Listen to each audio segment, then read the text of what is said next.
going on, guys? Welcome back to the channel. Today we are in the shop enjoying this beautiful spring weather and this beautiful spring pollen.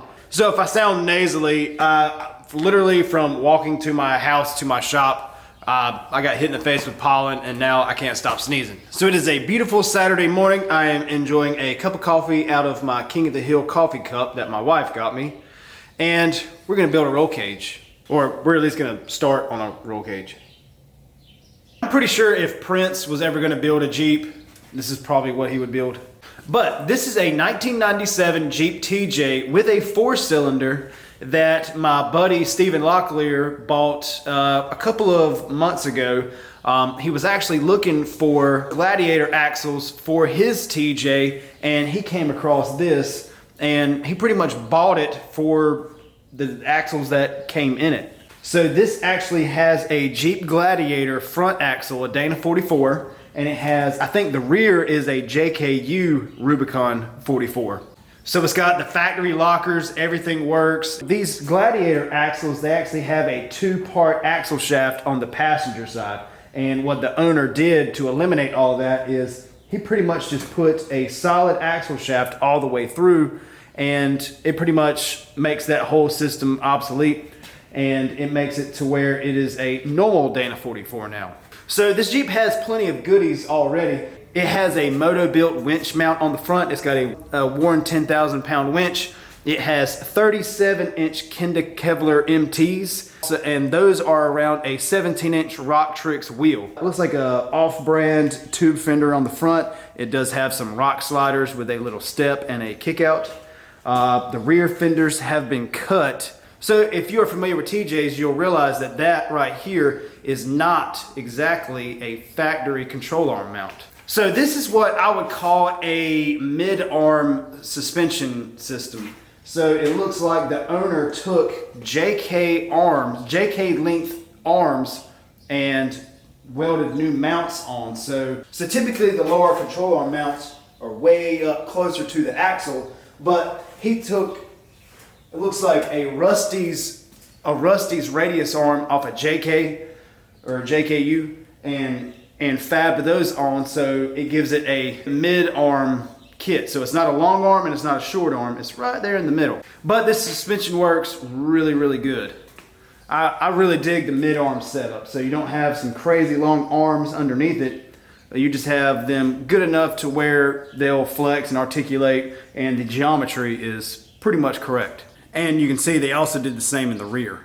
And another cool feature, and it's actually missing one right now, Locklear took the passenger seat out, but it does have Subaru WRX seats in the front and the rear, which I think is really cool to have full seats in the rear. And it's got a pretty strong bracket that they bolt to, so they're definitely not going anywhere. So my plan is I want to make this cage that is in it a little stronger. It looks like it already has had a little bit of a roll. Maybe that was just like a flop into a rock or something. You can see right there. These TJ cages, they're pretty strong, but there's no protection in this area. So what we're gonna do today is we're actually going to be building a cage that comes up, it goes into the factory cage, and then we're gonna be bracing up that factory cage. And you might be saying, well, why don't you just go ahead and build a full custom cage? The main hoop on these TJs are pretty strong. And it already has the seatbelt attachments, and it already has the curves and everything that we would need. So basically, I would just be taking it out to rebuild it all over again. And I think with the proper bracing that this factory cage will be just as good as a full custom built cage. If we were taking the seats out of the rear and getting rid of all that and just doing like a fast back, I would say, yeah, let's just take everything out. But since he wants to keep this a family rig, we're just gonna be keeping the family style roll cage in it. So the first thing that we have to knock out is I have to get this top off. I'm gonna get these door surrounds out of the way, and I'm gonna get the windshield kind of able to fold down because that's where my tube is gonna be going. So yeah, got a little bit of work ahead of us.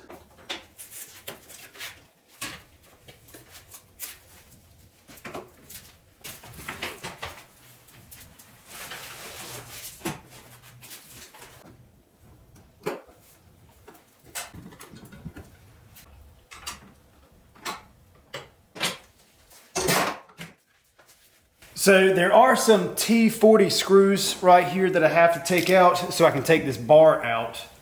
And sometimes these can be a bear to come out, but maybe, oh yeah, we're fine. It's good. Yeah.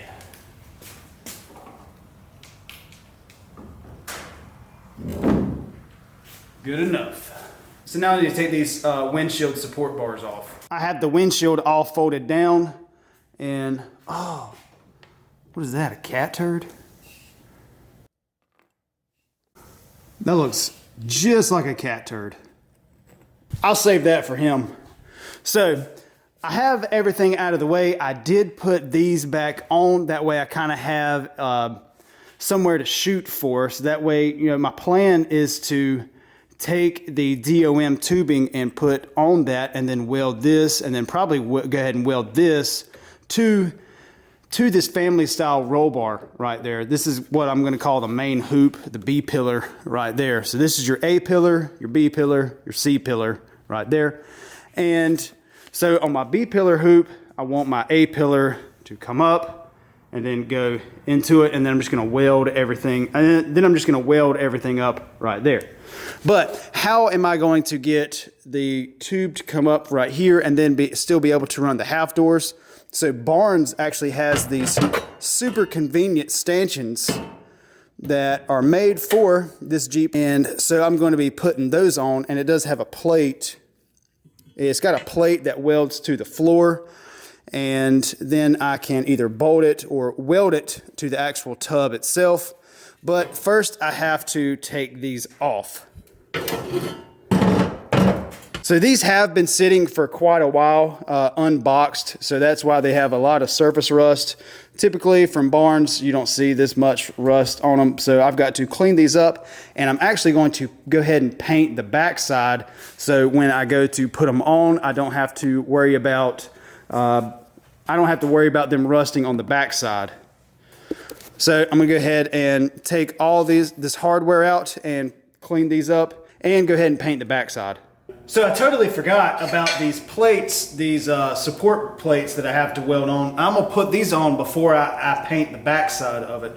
But basically where these go, they go on the backside of where that DOM is gonna be run from this side. So it's gonna be like this in the Jeep right here.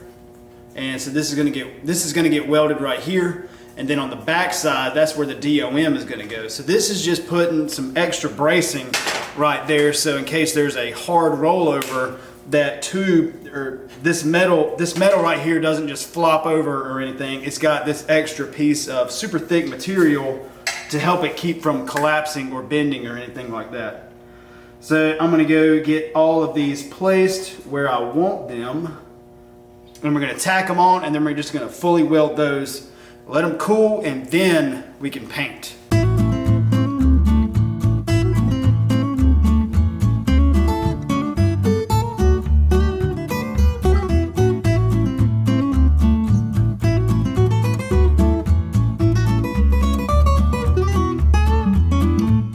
So I have this all cleaned up, and I have this, it is cool to the touch, and then I painted it and I leaded it. And then I let it dry, but this is a weldable spray paint, so any overspray that I get right here, I can just weld right through it. I'm gonna go ahead and put these plates on the bottom, and that's gonna go just like that.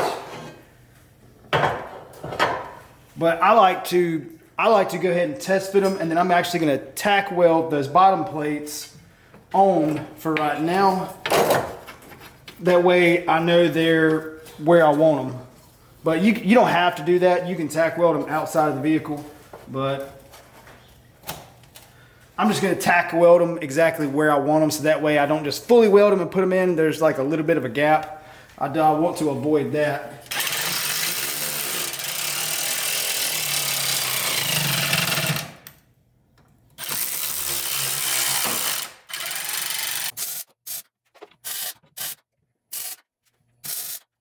I'm gonna take this all the way back out, fully weld that bottom right there, and do the same thing on the opposite side.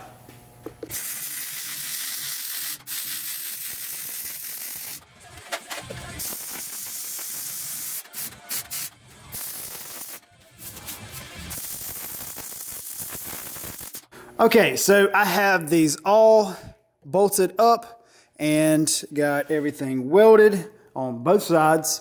So now we can kind of see where we can add our first tube. So it's going to go from here to there. So now I need to make sure these are square. So what I did was I took that bolt that was originally right here and I put them on both sides, so that way I know that there's equal spacing on this dash. And I'm going to just make sure that they are at pretty much straight on, and I gotta double check that one.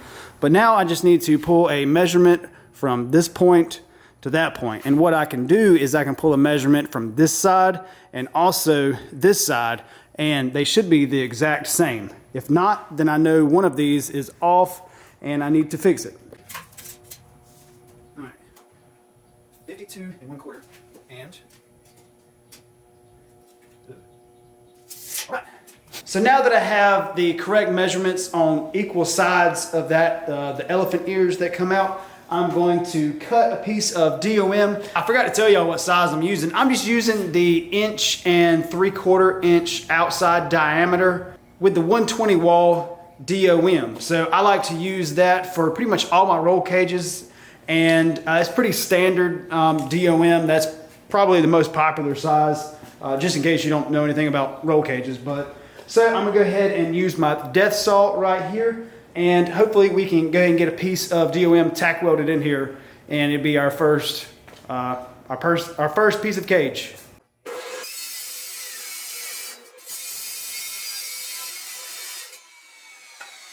So now that I have this cut, I'm going to put a little taper on this, because you can see it's not really a clean cut. I might need a new blade on there, but I'm going to clean this up really good and then put a tapered edge on there. That way, if you put like a taper on all the way around, you have a better welding surface and more to weld to. So you can fill in those gaps with weld, and it'll make that bite a lot stronger on the tube.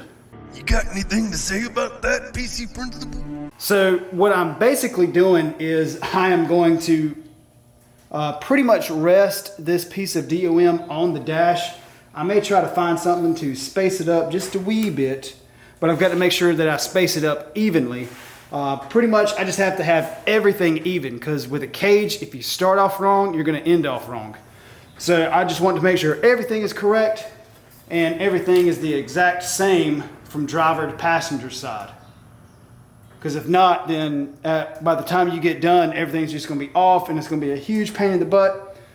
So you're better off just to go ahead and start by doing it right, and then you finish by doing it right. Right-ish.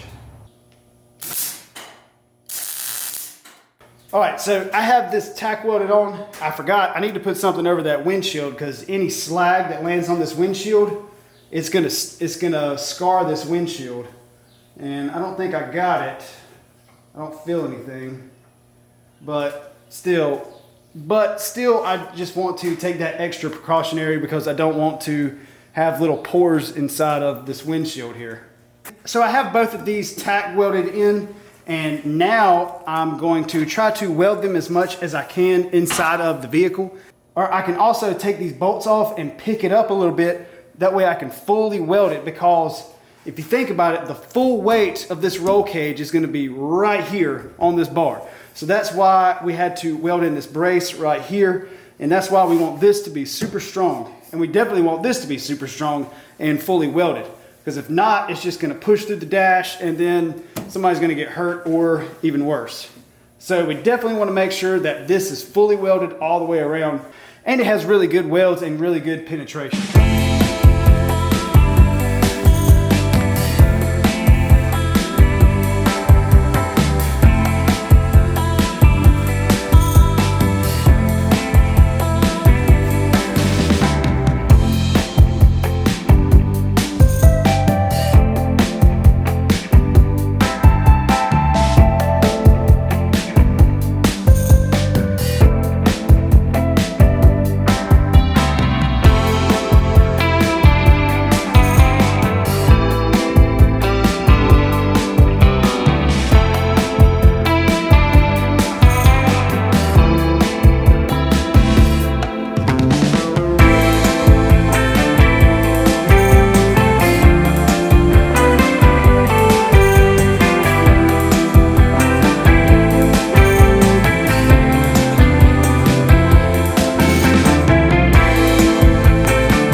off before I bring it down to the dash.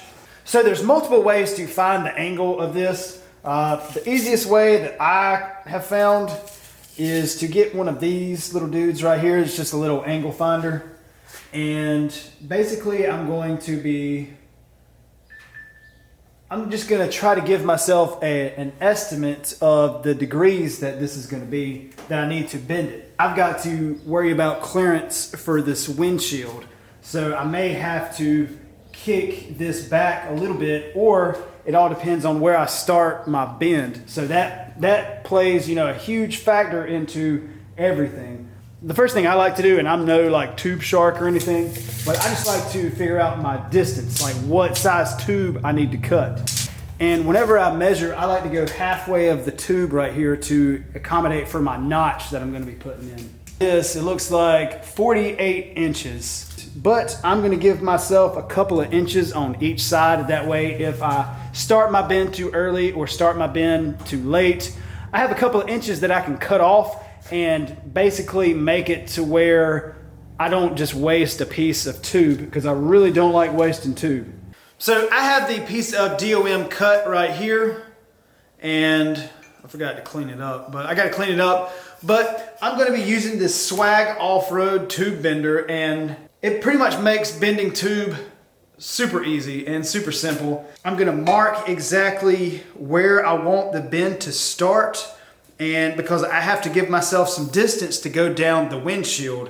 And I'm not going to be putting I don't believe I'll be putting any more bends in it, but I'm still going to plane this out, which means I'm going to put my plane finder on it. That way I know exactly where I need to put, if I have to put another bend in it, I know exactly where the plane is. I can stay in the same plane, or I can rotate degrees and get out of plane. But hopefully I won't have to do that. Hopefully it'll just be a one tube, one bend, and I can go ahead and tack weld it on. But let's see where this gets us. I'm gonna clean this up real quick. There we go. So I'm gonna go ahead and spray everything down with some WD-40. It just helps lubricate the tube that's being bent. It makes it bend a lot easier. Just like that. And so now, what I like about the Swag off-road bender is you can see exactly where the start of the bend is going to start. Where the bend is start. You can see the beginning of the start of the bend. Yeah, that's what I meant to say.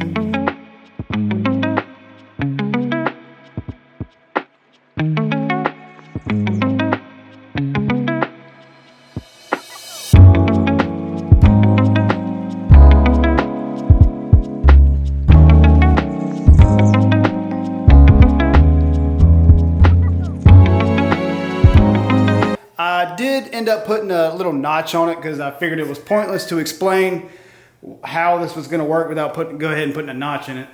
So I just used my notcher and got a pretty nice little notch there. And check this out. Yeah.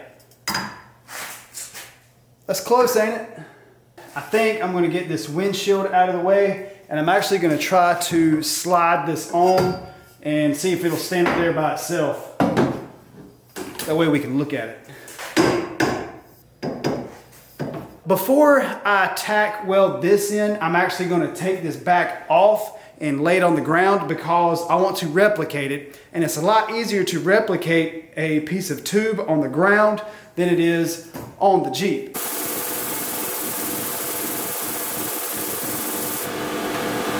So I have both of the A-pillar hoops bent and made, and I think they look fantastic. Yeah. So I gave myself plenty of clearance right there, and it's not all the way pulled back. Now I'm going to tack weld all this together, and I'm going to tack weld these. And I may just go ahead and fully weld all of this. I need to put something in there so that I won't burn the dash. So it's the next morning. I've got the soft top back on because I need to put a crossbar at the front right here. So I already have one that above the dash, and I want one at the top, but I've got two things to be concerned with. This is your sun visor, so I've got to have it, you know, away from this, but more importantly is this right here. So this is what holds your soft top and your hard top on. So you pull it down and it makes it tight, and then you release it like that. So I've got to have at least this far back on this tube right here. So, but my plan is whenever I make this crossbar is I'm going to bank up a little bit and then go across, because I don't want just a straight bar going across. I want to go up a couple of degrees and then go over and then come down a couple of degrees, like a plateau. So I've got my DOM cut for that crossbar, and what I need to do is I need to, because I'm putting two bends on this piece of tube, is I need to plane this out and make sure both bends are on the same plane. So I put a mark and I put SOB of where I want my bend to start.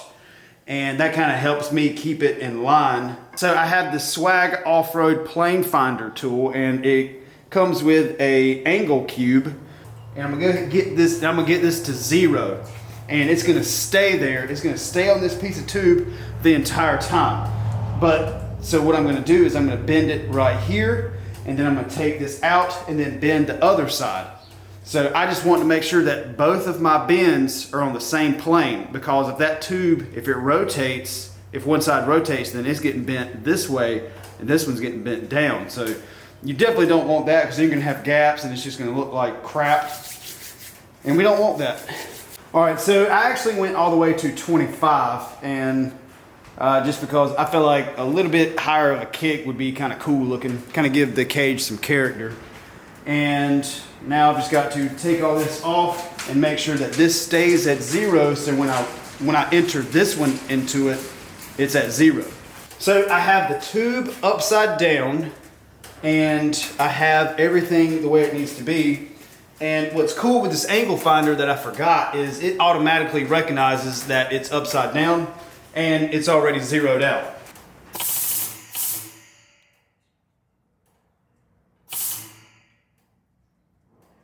Shit.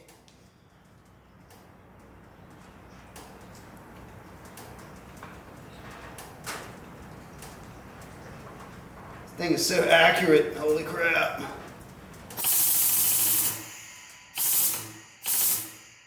Alright, so it's tight, it's at 0, and it's at the start of bend, or SOB as I like to write on my tube.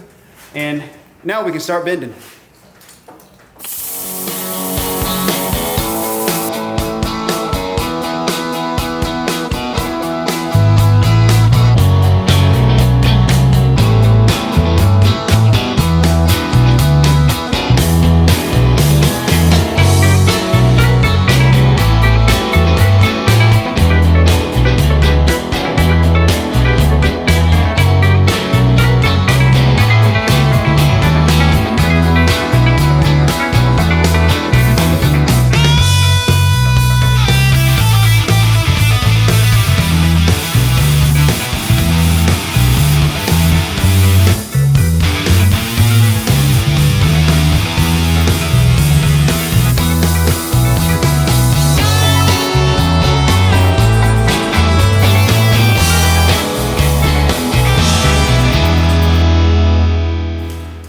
So I have these fully welded in, and I'm just letting them cool off. But while I wait for that to cool off, I like to put grab handles on all my cages, just because I had somebody tell me one time there's no point of building a roll cage if you don't have grab handles. And for some reason that has just stuck with me all these years. But what I like to use is something like this, not particularly this, but Lowe's sells this, this steel elbow, and this is galvanized, so I'm just gonna put that out there. But you definitely never want to weld galvanized, so I'm gonna try to get all of the galvanized material off, and it still may come off a little smoky when I weld it, but I'll probably open up the shop doors and just kind of hold my breath. But if you can avoid galvanized, I like to cut it right here and probably right along here and do something about like that. It's going to do two things. It's going to be a grab handle, and it's also going to make this area right here way stronger than what it was. So this is what we have, a silver banana. And you can see where I had to notch it with a grinder, and basically I just kind of just slowly worked at it, and then I got all of the galvanized material off of it. And check that out. It's going to go somewhere about like that, I'm thinking.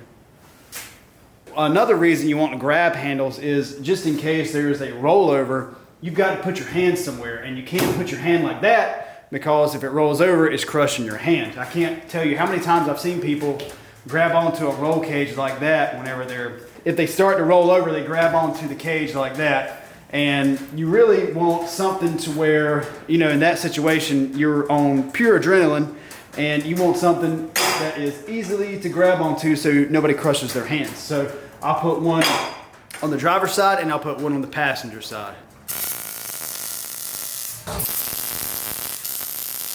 There really wasn't a whole lot of white smoke, so I know I got the galvanized material off. I want to put 2 bars right here to support this bar. So what I think I want to do is I want to take 2 bars right here, and I want one to come out, and then I want to curve it and then meet it right here, and it's going to intersect somewhere along this area right there. So it's just going to be a bar, and then it comes straight back, and then one on the opposite side as well. So I'm thinking something like this, maybe like a 35-degree angle. I feel like that'd look pretty cool.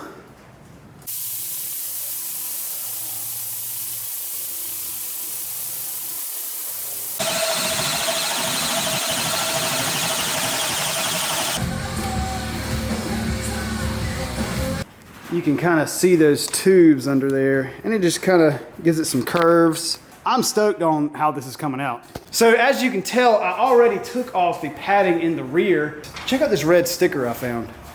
Does anybody know what that means? I took off the factory padding, and there was this giant red polka dot sticker. I'm just gonna put a bar that goes right here. It might go right here actually, but a harness bar for these rear seats. So these things are really, really solid, and honestly, whenever you sit inside of it, you're actually down just a little bit. So, but I think that's what I'm gonna do is I'm just gonna run a bar from right here to right here, just as a harness bar. So yeah, so I'm just gonna pull measuring tape, get it cut, get it notched, and get it welded. It started raining in my shop while I was welding. That's great.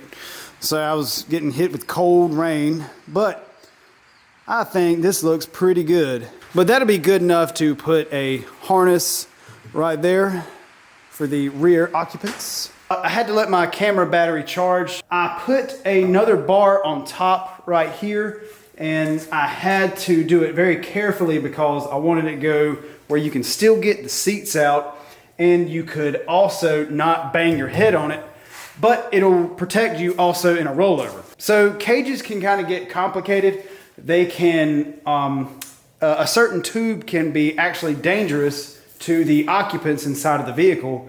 Like you wouldn't want a tube right above your head, but right here it's kind of towards the back, and I think it'll be just fine. Something else I did weld these on right there, the roll bar stanchions. I welded the plates to the floors down here on the barns stanchions. And now I'm gonna take off this bolt-on harness bar right there, because I don't think we're gonna paint that, but basically everything else we're gonna paint. So I need to get that front seat out.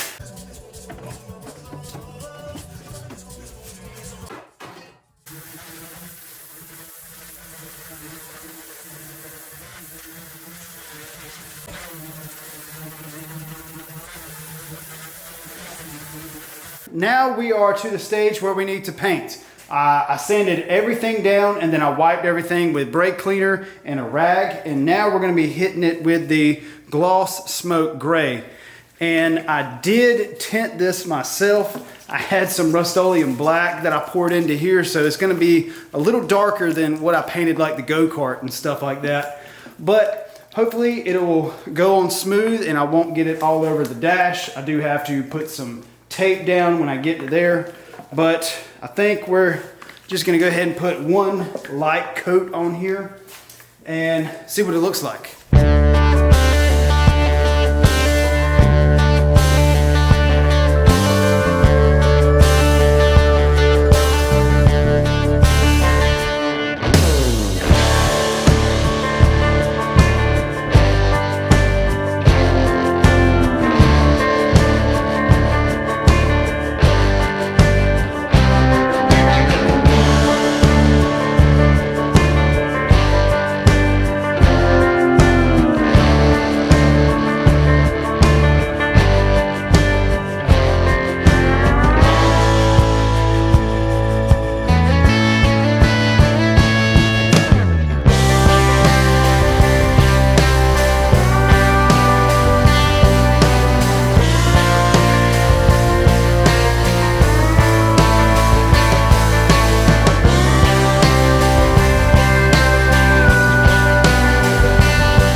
Alright, so I have the first coat of paint on. I think that looks awesome. I feel like that looks exactly how I wanted it to look.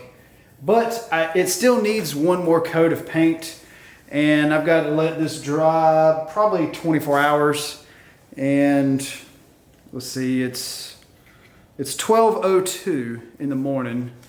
And I have to work tomorrow. So I'm probably going to call it a night and get back out here tomorrow. And I really need to take those rear seats out to paint. I really didn't want to, but I'm gonna have to take them out. But I don't know, we'll do that tomorrow. I'm done for the night. All right, so it's been about 3 days since I last recorded. So I did one thin coat and then the last coat I went pretty thick, but I think it looks awesome. And as you can see, I have the seats in, I have new harnesses in, and also I put the door surrounds on. But I'm really digging these purple harnesses. They look so good. He ordered some harnesses for the rear and they haven't come in yet. So I think they're just like those. I really dig the color of this cage. I feel like that Rust-Oleum paint just goes on so good on cages. So I used the exact same paint on the go-kart here. And it's just a little lighter, so you can look at the gray on this and then look at the gray on that. You can kind of tell the difference there. But I feel like that looks really good on there and this looks really good on here. But that's probably going to do it for this video, guys. I appreciate you watching me do some add-ons to this TJ roll cage. Like I said before, these TJ roll cages are good, but they could always be improved. And I think we accomplished that. But if you don't mind, hit that like button and make sure that you are subscribed so you don't miss out on us testing this roll cage. So we have a super cool trip planned next week for this build right here. And a cage is pretty much required. So y'all definitely are gonna wanna check out next week's video.